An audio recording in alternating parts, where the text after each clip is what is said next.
இந்த வீடியோவில் பேபிக்கு எப்படி ஒரு ஹெல்த்தியான பிரேக்ஃபாஸ்ட் கொடுக்குறதுன்னு பார்க்கலாம். இதில் ப்ரோட்டீன் அண்ட் ஃபைபர் கண்டென்ட்லாம் நிறைய இருக்குது. அது எப்படி செய்கிறதுன்னு பார்க்கலாமா? ஃபர்ஸ்ட் இந்த மொச்சக்கொட்டை அப்படின்னு சொல்லுவாங்க. இதை ஓவர் நைட் இல்லைனா 8 to 9 hours ஊற வச்சுக்கோங்க. ஊற வச்சுட்டு குக்கரில் ஒரு 6 விசில்ஸ் விட்டு எடுத்திங்கன்னா நல்லா வெந்து வந்துடும். அதோட ஸ்கின்னை பீல் பண்ணி எடுத்துக்கோங்க. இல்லைன்னா பேபிக்கு தட்டுப்படும், அதனால தான் வாமிட் எடுத்துருவாங்க. ஸோ அந்த ஸ்கின்னை மறக்காமல் பீல் பண்ணிக்கோங்க. தென் ஜீரா ஃபெனல் சீட்ஸ்லாம் ஆட் பண்ணிவிட்டு, வெங்காயம் ஆட் பண்ணிவிட்டு, கார்லிக் ஆட் பண்ணிவிட்டு நல்லா ஃப்ரை பண்ணி விடுங்க. நல்லா வணங்கி வந்ததுக்கப்புறமா ஒரு பழுத்த தக்காளி, ஒரு மீடியம் சைஸ் தக்காளி எடுத்து நான் வணக்கி விட்டுருக்கேன். ஸோ நீங்களும் அந்த மாதிரி பண்ணிக்கோங்க. தென் ஸ்கின் பீல்டு பீன்ஸ் இருக்கு இல்லையா, ஸோ அதுவும் ஆட் பண்ணிவிட்டு நல்லா வணக்கி விடுங்க. ஒரு 2 minutes வேகட்டும்.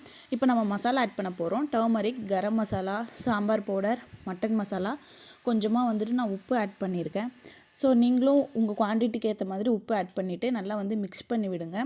தென் உங்களுக்கு எவ்வளோ வாட்டர் வேணுமோ அந்த அளவுக்கு வாட்டர் ஆட் பண்ணிக்கோங்க. ரொம்ப ஆட் பண்ண வேணாம். நம்ம ஆல்ரெடி பாயில் பண்ணிட்டோம் இல்லையா, ஸோ அதனால் கம்மியாகவே ஊற்றினா போதும். ஸோ ஊற்றுனதுக்கப்புறமா அது நல்லா கொதிக்கட்டும். கொதித்ததுக்கப்புறமா ஆஃப் பண்ணிவிட்டு உங்கள் பேபிக்கு நீங்கள் சாதத்தோடு ஊட்டி விடலாம். நல்லா விரும்பி சாப்பிடுவாங்க. குழந்தைங்க நோ சொல்லவே மாட்டாங்க. ட்ரை பண்ணி பார்த்துட்டு எப்படி இருக்குன்னு கமெண்ட்ஸில் சொல்லுங்கள்.